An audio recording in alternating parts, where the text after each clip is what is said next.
नमस्कार सबैजनालाई। आज म ब्याचलर इन सिभिल इन्जिनियरिङको 4th सेमिस्टरको सर्वे 2 को यो ट्राभर्स भन्ने च्याप्टरको यो इम्पोर्टेन्ट न्युमेरिकल लिएर उपस्थित भएको छु। यो न्युमेरिकल धेरै नै इम्पोर्टेन्ट छ, एक्जाममा आउन सक्ने चान्स धेरै छ। सो हेर्नु होला के भनेको छ क्वेसनले, the bearings of two inaccessible stations P and Q taken from the station R were 225 degree and 153 degree 26 minute respectively. The coordinates of A and B were हामीलाई दिएको छ। यो स्टेसन P मा हामीलाई इस्ट डिरेक्सनमा हाम्रो 300 दिएछ, नर्थ डिरेक्सनमा यति, अनि क्यू भनेको 400 अनि नर्थिङमा 150। अनि के भनेको छ, इन्डिपेन्डेन्ट कोअर्डिनेट्स आर को निकाल्न भनेको छ र पिआर को लेन्थ र क्युआर को लेन्थ निकाल्न भनेको छ। त फिगर हामी पहिला बनाइहाल्छौँ। ल फिगरमा हामी पहिला के बनाउँछौँ भने हामीलाई स्टेसन आरबाट हामीलाई पी र क्यू को बियरिङ मेजर गरियो नि त हैन। सबभन्दा पहिला हामीले यो यस्तो डिरेक्सन बनाउँछौँ, एउटा भर्टिकल लाइन एउटा होरिजन्टल लाइन हैन, यसरी प्लस साइन जस्तो। त हाम्रो के हुन्छ भने माथितिर नर्थ डिरेक्सन हुन्छ, तलतिर साउथ डिरेक्सन हुन्छ, यतातिर इस्ट हुन्छ, यतातिर वेस्ट हुन्छ हैन। त्यसरी हामीले बुझ्नुपर्छ। म यहाँ अलिकति फिगर बनाएको छु। ल यो डिरेक्सन भनेको नर्थ हो, यो हाम्रो तल नर्थको जस्ट अपोजिट तल हाम्रो साउथ डिरेक्सन हुन्छ, यतातिर इस्ट डिरेक्सन हुन्छ, यतातिर वेस्ट डिरेक्सन हुन्छ। त हामीहरूलाई ल्याटिट्युड भनेको हाम्रो जहिले पनि नर्थ र साउथ डिरेक्सनमा मात्रै हुन्छ, र डिपार्चर भनेको के हुन्छ, इस्ट र वेस्ट डिरेक्सनमा हुन्छ। नर्थ डिरेक्सनमा हाम्रो ल्याटिट्युड के हुन्छ, पोजिटिभ हुन्छ, र साउथ डिरेक्सनमा ल्याटिट्युड नेगेटिभ हुन्छ। इस्ट डिरेक्सनमा डिपार्चर के हुन्छ, पोजिटिभ हुन्छ, र वेस्ट डिरेक्सनमा डिपार्चर नेगेटिभ हुन्छ हैन। अब हामीले ट्राभर्स प्लट गर्न जान्नु पर्यो। अब ट्राभर्स लाइन हाम्रो कसरी ड्र हुन्छ भने यही डिरेक्सन हामीले यहाँ आर भन्ने पोइन्टमा हामीले गरेको थियो। अब सबभन्दा पहिला हामीले स्टेसन आरबाट हामीले 225 डिग्री हेर्नु पर्यो हैन। 225 डिग्री जुन छ, यो 225 डिग्री यो नर्थमा यो 0 डिग्री हुन्छ, यो इस्टमा 90 डिग्री हुन्छ, यता 180, यो 270, यो 360। त यो 225 डिग्री कसको बिचमा पर्यो, 225 डिग्री 180 र 270 को बिचमा पर्यो कि परेन हैन, पर्यो हैन। त बियरिङ हाम्रो जहिले पनि नर्थ डिरेक्सनबाट मेजर गरिन्छ, क्लकवाइज हैन। बियरिङ हाम्रो जहिले पनि क्लकवाइज नै मेजर गरिन्छ नर्थ डिरेक्सनबाट। त सबभन्दा पहिला हामीले सर्वे लाइन हामीले ड्र गर्नुपर्छ, अनि मात्रै थाहा हुन्छ। यो 225 डिग्री हाम्रो कसको बिचमा पर्यो, 180 र 270 को बिचमा। त्यही भएर यो साउथ र वेस्टको बिचबाट सर्वे लाइन हामीले ड्र गर्नुपर्छ। यो के हो, सर्वे लाइन। त यो सर्वे लाइनदेखि नर्थसम्मको डिरेक्सन हामीले नर्थबाट हामीले यसरी हेराउनु पर्छ, 225 डिग्री हैन। 225 डिग्री हाम्रो, किनभने बियरिङ जहिले पनि नर्थ डिरेक्सनबाटै मेजर हुन्छ, क्लकवाइज हैन, क्लकवाइज। त नर्थ यता छ, यो पोइन्टदेखि यो सर्वे लाइनसम्म यसरी क्लकवाइज हामीले हेराउनु पर्ने हुन्छ 225 डिग्री हैन। यहाँ चाहिँ त्यही गरिएको छ नि त। हाम्रो यो नर्थ भयो, अनि त्यसपछि हामीलाई सर्वे लाइन कहाँ छ, यो हाम्रो पिआर को हामीलाई बियरिङ दिएको छ, यो 225 डिग्री हाम्रो दिएको छ। अब 153 डिग्री 26 मिनट यो चाहिँ हाम्रो के भइरहेछ,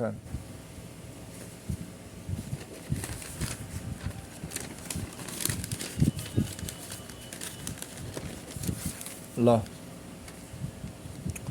त्यसपछि अब हाम्रो के भयो भने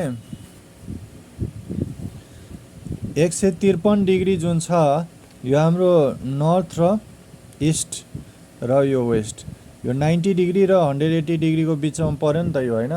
153 डिग्री यतातिरबाट जान्छ। त यो नर्थबाट हामीहरूले के गर्नुपर्छ, यसरी हामीहरूले ड्र गर्नुपर्ने हुन्छ हैन। यो सर्वे लाइन यता जान्छ, किनभने 90 र 180 को बिचमा पर्यो 153। त नर्थबाट यसरी जान्छ 153 डिग्री 26 मिनट, यो यसरी जाने भयो। अब हामीले कोअर्डिनेट्स दिएको छ त हामीले के बुझ्नुपर्छ, अहिले भर्खर भनेको थियो इस्ट डिरेक्सनमा जहिले पनि हाम्रो डिपार्चर हुन्छ, नर्थ डिरेक्सनमा ल्याटिट्युड हुन्छ। त अब यो हामीलाई कोअर्डिनेट जुन दिएको छ पी पोइन्टको कोअर्डिनेट दिएको छ त यो इस्टिङ भनेको छ। इस्टिङको मतलब के हो, इस्ट डिरेक्सनमा हाम्रो डिपार्चर हुन्छ त यो पी पोइन्टको डिपार्चर हाम्रो 300 दिएको छ। अनि नर्थिङमा हाम्रो के हुन्छ भने नर्थमा हाम्रो ल्याटिट्युड हुन्छ त पी पोइन्टको डिपार्चर 300 अनि ल्याटिट्युड चाहिँ 200 हुन्छ हैन। त किनभने नर्थ डिरेक्सनमा हाम्रो के हुन्छ भने ल्याटिट्युड हुन्छ। अब क्यू पोइन्टको हाम्रो इस्टिङ दिएको छ, इस्टिङ भनेको क्यू पोइन्टको डिपार्चर दिएको छ, इस्ट डिरेक्सनमा डिपार्चर हुन्छ जहिले पनि हैन, र नर्थ डिरेक्सनमा ल्याटिट्युड हुन्छ, त्यही भएर यो ल्याटिट्युड र डिपार्चर दिएको हो। अब हामीले चेन्ज इन ल्याटिट्युड र चेन्ज इन डिपार्चर अब हामीले निकाल्नु पर्ने हुन्छ हैन। त अब यहाँबाट अब हामीले के गर्नुपर्छ, पिक्यू बिचमा हाम्रो कति डिपार्चर चेन्ज हुने भयो र कति ल्याटिट्युड चेन्ज हुने भयो हैन, त्यो हामीले बुझ्नुपर्छ ल। त अब यो त हाम्रो सुरुको पी पोइन्टको जस्तै कि हामीले कोअर्डिनेट निकाल्ने बेलामा पनि गर्छौँ नि त हैन। एकपटक यहाँ हेराइदिँदैछु हैन। जस्तै पी पोइन्ट पिक्यू पोइन्ट भयो भने अब पी पोइन्टको हाम्रो कोअर्डिनेट यो सपोज 300 400 दिएको छ, 300 र हामीलाई 200 दिएको छ, र क्यू पोइन्टको हाम्रो छ 400 र 150 दिएको छ हैन। त अब हामीले यो डिपार्चर D1 हुन्छ हैन, यो ल्याटिट्युड L1 हुन्छ, यसलाई मैले डिपार्चर D2 मान्छु र ल्याटिट्युड L2 मान्छु हैन। त चेन्ज इन डिपार्चर भनेको के हुन्छ, final departure D2 minus D1 हैन। जहिले पनि हामीले जस्तै चेन्ज इन भेलोसिटी निकाल्ने बेला के गर्छौँ, final velocity minus initial velocity गर्छौँ नि त हैन, त्यो गर्छौँ। त्यस्तै गरी यसमा पनि हामीले त्यही गर्छौँ, change in departure D2 minus D1। त D2 भनेको हाम्रो 400 माइनस यो भनेको 300 भनेको हाम्रो 100 आउँछ change in departure. Change in latitude भनेको के हुन्छ, फाइनल ल्याटिट्युड L2 लाई फाइनल ल्याटिट्युड मान्ने minus initial latitude L1, that is 150 बाट मैले 200 घटायो भने के हुन्छ -50 हुन्छ हैन। Change in departure change in latitude हाम्रो आइसक्यो। त त्यही भएर यहाँ हाम्रो easting of Q minus easting of P भनेको छ हैन, कुरा त्यही हो। किनभने इस्ट डिरेक्सनमा डिपार्चर हुन्छ नि त, क्यू को हाम्रो east डिरेक्सनको departure minus P पोइन्टको east डिरेक्सनको डिपार्चरबाट घटायो भने चेन्ज इन डिपार्चर आइहाल्यो हाम्रो 100, यहाँ पनि हाम्रो चेन्ज इन ल्याटिट्युड आइहाल्यो हैन। अब चेन्ज इन डिपार्चर र ल्याटिट्युड थाहा भयो भने हाम्रोले यो पिक्यू लाइनको लेन्थ हामीले निकाल्न सकिहाल्छौँ। किनभने हाम्रो के हुन्छ भने लेन्थ निकाल्को फर्मुला स्क्वायर रुट अफ डिपार्चरको स्क्वायर प्लस ल्याटिट्युडको स्क्वायर हुन्छ हैन। त अब यसमा हाम्रो के गर्ने भने लेन्थ अफ पिक्यू भनेको के भइहाल्छ, summation of departure square plus latitude square. Departure हाम्रो कति आएको छ अरे 100, डिपार्चर हाम्रो 100 अनि ल्याटिट्युड -50। त यही कुरा त भएको छ यहाँ हैन, समेसन यहाँ हाल्नु ल। यो गरेर अब हाम्रो लेन्थ अफ पिक्यू हाम्रो आइसक्यो 111.80 मिटर। अब हामीले यसमा बियरिङ पनि त निकाल्नुपर्छ हैन। बियरिङको फर्मुला हाम्रो के हुन्छ, theta = tan inverse departure by latitude. Departure भनेको हाम्रो कति छ, हाम्रो 100 अनि ल्याटिट्युड भनेको छ हाम्रो के त 50 ल। अब हामीले यो नेगेटिभ साइन लिनु हुँदैन यो निकाल्ने बेला। अब 100/50 गरेर क्याल्कुलेटरमा भ्यालु निकाल्यो भने हाम्रो tan इन्भर्स यो भयो गऱ्यो भने 63 डिग्री 26 मिनट 6 सेकेन्ड आउँछ। अब यो डिरेक्सन हामी कसरी पत्ता लगाउँछौँ, यो साउथ इस्ट हो भनेर। अब हेर्ने डिपार्चर हाम्रो पोजिटिभ छ, त डिपार्चर पोजिटिभ भयो भने कुन डिरेक्सन कन्सिडर हुन्छ, इस्ट डिरेक्सनमा डिपार्चर पोजिटिभ हुन्छ हैन, तर वेस्ट डिरेक्सनमा डिपार्चर नेगेटिभ हुन्छ। अनि ल्याटिट्युड नर्थ डिरेक्सनमा ल्याटिट्युड पोजिटिभ हुन्छ र साउथ डिरेक्सनमा ल्याटिट्युड नेगेटिभ हुन्छ हैन। यसमा चाहिँ के भइरहेको छ हामीहरूलाई, ल्याटिट्युड नेगेटिभ आएको छ भने साउथ डिरेक्सन हुन्छ यहाँ, त्यही भएर साउथ आयो। अनि डिपार्चर के छ, पोजिटिभ छ, पोजिटिभ आयो भने हाम्रो इस्ट डिरेक्सन हुन्छ, त्यही भएर साउथ इस्ट हुने भयो। अब होल सर्किल बियरिङ हामीले निकाल्छौँ। होल सर्किल बियरिङमा हाम्रो के हुन्छ भने साउथ इस्टमा जाने भयो भने हाम्रो 180 माइनस साउथ इस्टमा यदि गयो भने, जस्तै कि यो फिगर भयो नि त हाम्रो हैन, यो साउथ भयो, यो इस्ट भयो। ल यहाँ जाने भयो भने के हुन्छ त अब हाम्रो बियरिङ यहाँ जाने भयो भने हाम्रो 90 र 180 को बिचमा पर्यो भने ल एउटा हाम्रो कन्सेप्ट के छ भने 0 र 90 को बिचमा पर्यो भने हाम्रो रिड्युस्ड बियरिङ भनेको होल सर्किल बियरिङ हुन्छ हैन। र 90 र 180 को बिचमा यदि पर्यो भने रिड्युस्ड बियरिङ भनेको के हुन्छ 180 माइनस होल सर्किल बियरिङ हुन्छ हैन। अब अर्को कन्सेप्ट 180 र 270 को बिचमा यदि होल सर्किल बियरिङ को भ्यालु पर्यो भने हाम्रो रिड्युस्ड बियरिङ भनेको के हुन्छ होल सर्किल बियरिङबाट 180 घटाउँछौँ हैन। त्यस्तै गरी हाम्रो यो त हाम्रो के भयो 180, यो 270 र 360 को बिचमा पर्यो भने के हुन्छ हाम्रो रिड्युस्ड बियरिङ भनेको के हुन्छ 360 minus whole circle bearing system हैन। त अब हाम्रो यो जुन हाम्रो साउथ इस्ट हेराइरहेको छ यहाँ डिरेक्सन साउथ इस्ट हेराइरहेको छ, त यो साउथ इस्टमा पढ्ने भयो भने हामीले के गर्नुपर्छ रिड्युस्ड बियरिङ भनेको 180 माइनस होल सर्किल, त रिड्युस्ड बियरिङ भनेको 180 माइनस होल सर्किल। तर यहाँ रिड्युस्ड बियरिङ हामीलाई दिएको छ, हामीले निकाल्नु पर्ने होल सर्किल, त होल सर्किललाई यो साइड लाग्यो भने WCB भनेको 180 माइनस यो यता गयो भने रिड्युस्ड बियरिङ, त WCB निकाल्ने बेला पनि 180 बाटै घटाउनु पर्यो, रिड्युस्ड निकाल्दाखेरि पनि 180 दे। ल त्यही भएर यहाँ के भयो होल सर्किल भनेको 180 माइनस यो भनेको जति बेला डिरेक्सन दिन्छ त्यो चाहिँ रिड्युस्ड बियरिङ भइहाल्छ हैन, यो रिड्युस्ड बियरिङ भयो। त्यसैले यहाँ 180 माइनस रिड्युस्ड बियरिङ दिएको छ हैन आरबी। योबाट यो घट्यो भने 116 डिग्री 33 मिनट यति आउँछ। अब हामीले मेन कन्सेप्ट अब आउने भयो हैन ब्याक बियरिङ र फर बियरिङको कन्सेप्ट अब बुझ्नुपर्छ। ल ब्याक बियरिङ र फर बियरिङको कन्सेप्ट अब बुझ्यो भने हामीले राम्ररी गर्न सक्छौँ हैन। ल अब के भनेको छ if fore bearing is greater than back bearing हैन। फर बियरिङ र ब्याक बियरिङ हाम्रो ग्रेटर भयो भने फर बियरिङ ब्याक बियरिङ भन्दा यदि ग्रेटर छ भने इन्क्लुडेड एङ्गल भनेको के हुन्छ fore bearing minus back bearing. अब फर बियरिङ ब्याक बियरिङ कसरी बुझ्ने, अब एउटा म फिगर यहाँ हेराइदिँदैछु है त। अब यो फिगरमा ध्यान दिउँ यो PQR छ हैन, जस्तै कि हाम्रो PQR ट्रायङ्गल छ, मैले एङ्गल P निकाल्नु पर्ने छ भने एङ्गल के अरे QPR निकाल्नु छ, त हामीले ब्याक बियरिङ र फर बियरिङ कसरी बुझ्छौँ। यहाँ अलिकति सानो फिगर छ, अलिकति ठुलो फिगरमा म बुझाउँछु नि त हैन, अनि बुझिन्छ। ल ब्याक बियरिङ फर बियरिङको कन्सेप्ट अलिकति राम्ररी क्लियर भइहालोस् अनि हाम्रो राम्रो हुन्छ। ल एउटा यो म ठुलो फिगर बनाउँछु। ल यो हाम्रो P छ, यो Q छ, R छ।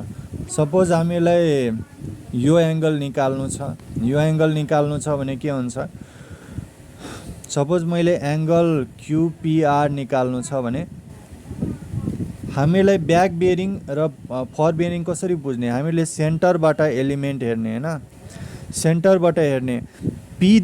अब हेर्ने QPR गरेछौँ भने Pबाट Q हाम्रो पछाडि गइरहेको छ नि त PQ गऱ्यो भने हाम्रो यो के हुन्छ ब्याक बियरिङ, ब्याक बियरिङ। किनभने Pबाट पछाडि लेटर गयो भने हाम्रो के हुन्छ ब्याक बियरिङ, तर Pबाट अगाडि जुन लेटर हुन्छ त्यो के हुन्छ फर बियरिङ। यसरी हामीले कुरा बुझ्नुपर्छ हैन।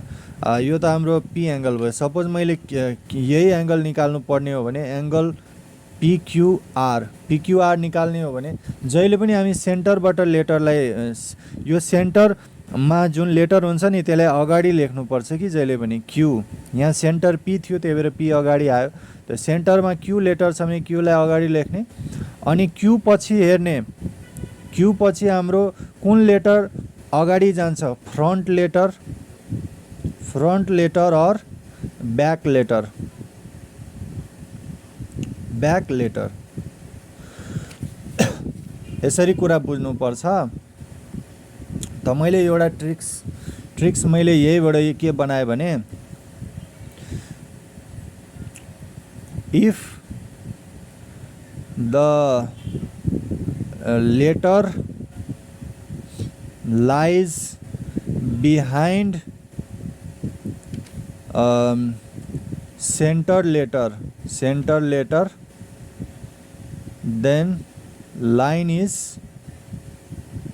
बैक बियरिङ हैन, बैक बियरिङ। अब हैन कुरा हाम्रो यही छ यसमा। त्यसपछि इफ लेटर लाइज फ्रन्टमा लाई गर्यो भने के हुन्छ, लाइन इज फर बियरिङ। ल फ्रन्ट र ब्याकको कुरा बुझ्ने। अब क्यू भन्दा ब्याक लेटर कुन हो, ब्याक भनेपछि पछाडिको लेटर, त क्युपी हुने भयो। त त्यसैले यो क्युपी लाइन हाम्रो के भयो, ब्याक बियरिङ हैन। त क्यू भन्दा फ्रन्टको लेटर कुन हुने भयो, फ्रन्ट भनेको अगाडिको लेटर, त क्यू भन्दा अगाडिको लेटर आर पर्यो, त क्युआर भनेको के भइहाल्यो हाम्रो, फर बियरिङ हैन। यसरी कुरा बुझ्नुपर्छ अनि हाम्रो हुन्छ। ल अब हाम्रो कन्सेप्ट अझै के बुझ्नुपर्छ यहाँ, हामीहरूले राम्ररी बुझौँ। ल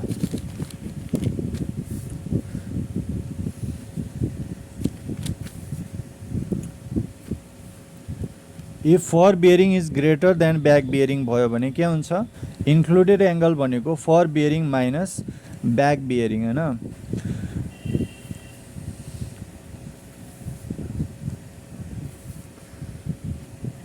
फर बियरिङ ब्याक बियरिङ भन्दा हाम्रो बढी भयो भने fore bearing minus back bearing भनेको इन्क्लुडेड एङ्गल निकाल्ने तरिका हो। यदि फर बियरिङ ब्याक बियरिङ भन्दा कम भयो भने इन्क्लुडेड एङ्गल भनेको back bearing minus fore bearing हुन्छ। यदि फर बियरिङ ब्याक बियरिङ भन्दा 180 डिग्री भन्दा कम भयो भने त्यसमा 180 डिग्री एड गर्नुपर्छ। फर बियरिङ ब्याक बियरिङ 180 भन्दा ग्रेटर भयो भने सबट्र्याक्ट गर्नुपर्छ 180 डिग्री। अनि कोअर्डिनेट्स भनेको त यो त भइहाल्यो। ल अब यहाँ हेरौँ त। ल अब यो पिआरक्यूमा हाम्रो ब्याक बियरिङ कुन हुन्छ अरे, आरपी ब्याक बियरिङ, किनभने आर भन्दा पछाडि लेटर छ नि त यो आरपी ब्याक बियरिङ हाम्रो 225 छ अनि आरक्यू भनेको फर बियरिङ। अब 225 हाम्रो योभन्दा बढी भयो भने त ब्याक बियरिङ हाम्रो फर बियरिङ भन्दा ग्रेटर छ, त्यही भएर के भयो त इन्क्लुडेड एङ्गल भनेको हामीले back bearing minus fore bearing हुन्छ हैन। यति चाहिँ हामीले बुझ्नुपर्छ। ल अब 225 डिग्री माइनस 153 डिग्री 26 मिनट गरेर 71 डिग्री 34 मिनट, त यो आरपी माइनस यति भयो। त एङ्गल आरपिक्यू भनेको के हुन्छ, अब यसमा हेर्ने पिआर भनेको हाम्रो 225 डिग्री छ, 225 डिग्री छ भने अब मैले के भनेको थिएँ 225 डिग्री यदि 180 भन्दा ग्रेटर भयो भने के गर्नुपर्छ, सबट्र्याक्ट गर्नुपर्छ 180। त 225 बाट मैले 180 घटाइदिनुपर्छ किनभने यो 225 180 भन्दा ग्रेटर छ, त्यही भएर 225 बाट यो गऱ्यो भने 45 आउँछ हैन। अब हेर्ने यहाँ फर बियरिङ ग्रेटर छ कि ब्याक बियरिङ। अब एङ्गल आरपिक्यूमा कुन हुन्छ, ब्याक बियरिङ कुन हुन्छ, फर बियरिङ। पिआर हुन्छ ब्याक बियरिङ, पिआर के हुन्छ ब्याक बियरिङ, अनि फर बियरिङ के हुन्छ पिक्यू। तर यहाँ चाहिँ के भएको छ, पिआर भनेको हाम्रो 45 छ अनि पिक्यू भनेको कति छ अरे 116 degree 33 minute, 116 degree 33 minute 54 second. कुन बढी छ, यो हाम्रो ब्याक बियरिङ फर बियरिङ भन्दा कम छ। त मैले यहाँ के लेखाएको छु, हामीलाई फर बियरिङ हाम्रो के भइरहेछ, ब्याक बियरिङ भन्दा बढी भइरहेछ हैन। त के हुन्छ, यो fore bearing PQ minus bearing of PQ minus bearing of PR means fore bearing minus back bearing. त त्यही भएर यो यहाँ पिक्यू भनेको के हो, फर बियरिङ माइनस यो पिआर भनेको ब्याक बियरिङ हो। अनि यो घटाएर हाम्रो 71 डिग्री 33 मिनट अनि 54 सेकेन्ड हुन्छ। अब आरक्यूपीमा हाम्रो के हुन्छ, आरक्यूपी ब्याक बियरिङ कुन हुन्छ, क्युआर हाम्रो के हुन्छ back bearing BB minus fore bearing भनेको QP, QR minus fore bearing. किनभने यो पछाडिको लेटर जहिले पनि के हुन्छ ब्याक बियरिङ, यो क्यू भन्दा अगाडि जुन जान्छ यो फर बियरिङ हुन्छ। त सिम्पल तरिका हामीले बुझ्नुपर्ने हुन्छ। तेरिका यत्तिकै। त्यसपछि अब हाम्रो 126 डिग्री 33 मिनट। ल क्युपी भनेको हाम्रो जुन फर बियरिङ थियो त्यो के थियो हाम्रो 180 भन्दा कम थियो नि त। 180 भन्दा कम भयो भने के गर्नुपर्छ, 180 एड गर्नुपर्छ। त ब्याक बियरिङ हाम्रो यो क्युआर हाम्रो जुन थियो, क्युआर ब्याक बियरिङ पनि 180 डिग्री भन्दा कम छ त 180 डिग्री एड गर्ने, यसमा पनि 180 डिग्री एड गर्ने। त दुवैलाई अब के गर्छौँ, यो सबभन्दा बढी आउँछ। ब्याक बियरिङ फर बियरिङ भन्दा बढी छ, त्यही भएर हाम्रो इन्क्लुडेड एङ्गल भनेको फर बियरिङ, क्युआर भनेको फर बियरिङ माइनस क्युपी भनेको ब्याक बियरिङ, यो घटाएर यति आउँछ होइन। ल अब हामीले यो साइन ल एप्लाई गर्नुपर्ने हुन्छ। साइन ल एप्लाई गरेपछि बल्ल थाहा हुन्छ। ल अब फिगरमा बनाउँछ होइन, यो सबै एङ्गल जोडेर 180 डिग्री आउनै पर्छ। ल अब म फिगर बनाउँछु एउटा होइन, अनि कुरा थाहा हुन्छ। ल कुन एङ्गल कति कति आएको छ अब हामीले त्यसरी बुझ्नुपर्छ। ल अब हाम्रो साइन ल एप्लाई गर्छौँ एकछिन है त। साइन ल अब एप्लाई गर्छ हामी कसरी, यो पी यो आर भयो, यो पी भयो, यो क्यू भयो होइन। यहाँको एङ्गल हाम्रो कति दिइरहेको छ अरे, एङ्गल सबैको एङ्गल यहाँ लेख्दै जान्छौँ हामी होइन। पहिला सबैको एङ्गल लेखेपछि बल्ल थाहा हुन्छ नि त हामीलाई कति कति आएको छ भनेर। एङ्गल पिआरक्यू कति आएको छ, ल यहाँ लेख्दै जान्छौँ पहिला। पिआरक्यू भनेको 71 डिग्री 34 मिनट होइन। अनि यो भनेको हाम्रो कति छ, आरपिक्यू भनेको हामीलाई कति छ, 71 डिग्री 33 मिनट 54 इन्ची। त्यसपछि हामीलाई कति दिएको छ, 36 डिग्री 52 मिनट 6 सेकेन्ड। ल यति हाम्रो दिएको छ होइन।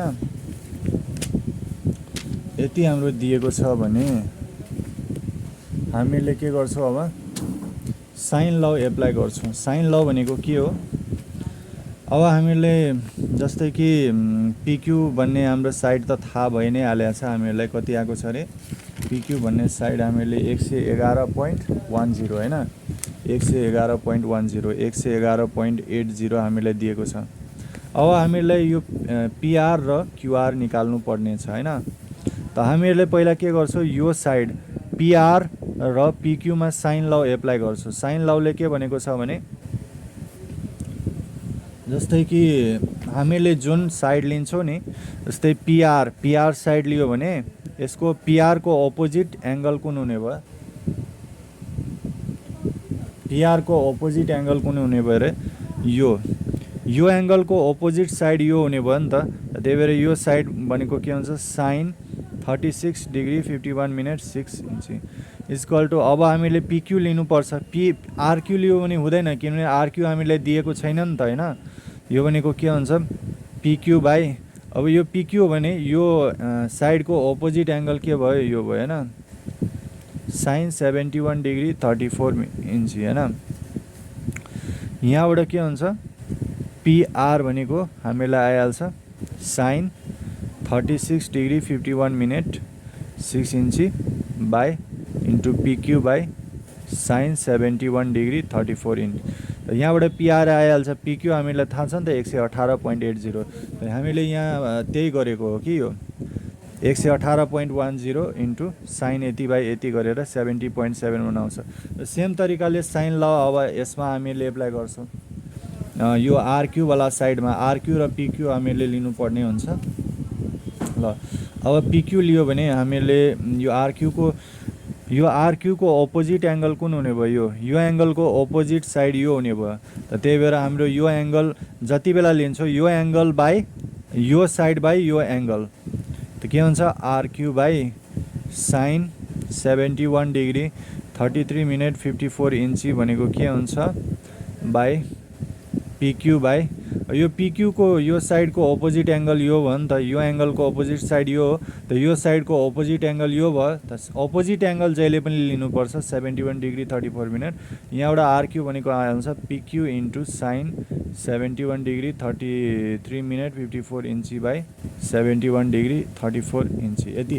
त्यही भएर हाम्रो यसो यो आएको छ नि त हाम्रो यहाँ साइन 71 डिग्री 32 मिनट बाई यति अनि पिक्यूको यति दिएछ 111.799। ल अब हामीले नेक्स्ट पेपर हेर्छौँ ल। अब हामीले इन्डिपेन्डेन्ट कोअर्डिनेट्स निकाल्छौँ र बेरिङ अफ पिआर भनेको त हाम्रो आइ नै सक्यो। 225बाट 180 घटाउँछ हामी होइन।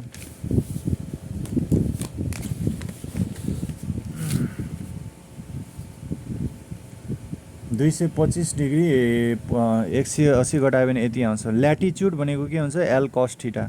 त त्यही भएर पिआर कस थीटा, पिआर भनेको 70.71 आएको थियो हाम्रो, कस 45 यो आएकै थियो। पिआर भनेको हामीलाई कति आएको थियो रे, म यहाँ हेराइदिँदैछु है त।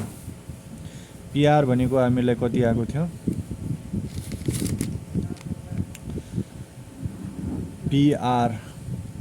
पिआर भनेको यहाँ आएको छ नि त 70.71 होइन। त त्यही भएर के भयो 70.71 कस। एकछिन है त, यो धेरै हल्लिरहेको छ ल। अब क्लियर हुने भयो नि त। 70.71 कस 45, त यो यति आउने भयो 49.99 राउन्ड अफ गरेर 50 बनाए। डिपार्चर अफ पिआर भनेको के हुन्छ, PR sine theta, L sine theta हुन्छ डिपार्चरको फर्मुला। लेन्थ हाम्रो पिआरको 70.71 हुन्छ अनि यो 70.71 साइन 45 भनेको 49.99 50 हुन्छ ल। इस्टिङ अफ आर, इस्टिङ अफ आर भनेको के हो, डिपार्चर भनेको के हो। जस्तै हामीले पिआरको डिपार्चर निकाल्नु पर्यो भने के हुन्छ, यो आर पोइन्टको डिपार्चर हामीले गर्छौँ आरडी माइनस पिडी।